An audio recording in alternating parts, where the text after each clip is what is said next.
Hi everyone, my name is Natalie Hammer, and for speech number 2, I'm going to demonstrate to everybody how to do your own nails. So the first step that you're going to want to do is prep your natural nails. And by doing that, right here, I have a nail drill, and this is how you turn it on. There's like a little box right here, and right here on the side you turn it on. And then right here there's a speed dial, how fast or slow you want it to be. And this nail drill comes with a bunch of different tips. Depending on like what you're going to do to your nail, or if you want to file off nail polish, it depends on the tip that you're going to use. And right here are buffers. The nail drill also comes with a bunch of these, just in case you run out, because as you can see, 4 of mine are dirty already. After you file down the natural nail, the next thing that you're going to want to do is buff it. It's just like a nail file, but for the top of the nail, and you just go back and forth and you just buff it all out. And then, I don't know what this is called, I call it a cuticle pusher. So you literally just take this, it's kind of like, you could see that it's curved, but you want it to be like this way and not this way. And you're gonna hold it like this, you're gonna push back your cuticle. And once your cuticle is pushed back, you're gonna take, I don't know what these are called either, I call them cuticle cutters.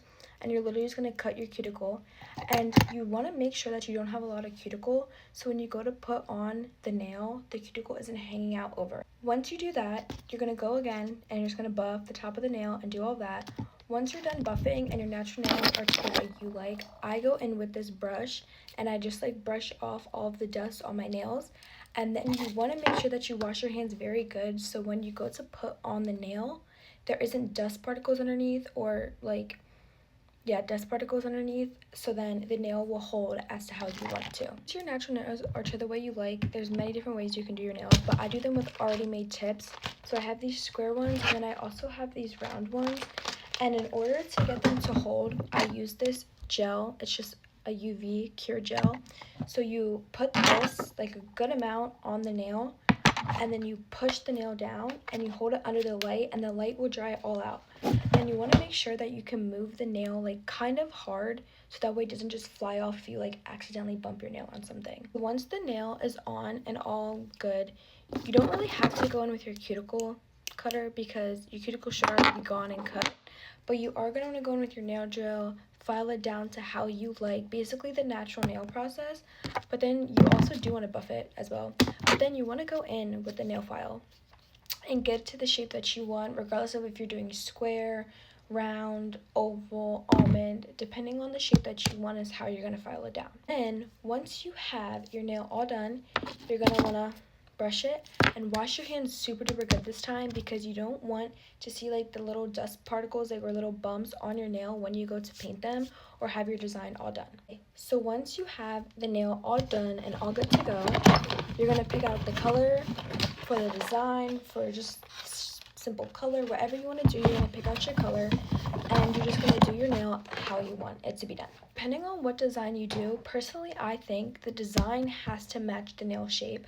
I feel like some designs or colors look better on different types of nail shape, but like I have French tips right now, and you're going to want to go in with a base coat, which is like this pink, because you don't want it to be clear, because I promise you it's just not going to look good, and you always want to have a base color down for the nail. If you're doing a solid color for your nail, you're not going to have that, because you're not going to see the actual nail part, so it doesn't really matter. I just think the base coat is for French tips. Depending on if you're doing a design or a solid color, but some of the stuff I ordered was these. You can do like polka dots with them, or like draw stuff, do whatever. It also comes with a bunch of these nail brushes, depending on if you're doing lines, if you're going to do something thick, depending on what you're going to do, the brush has it. So when you do your design or your color, you're going to also want to put it under the light, so that way it can dry and not get all messed up and look ugly. Once your design or color is dry, you're going to want to go in with a top coat, and that's literally just a clear layer, just to make sure nothing falls off.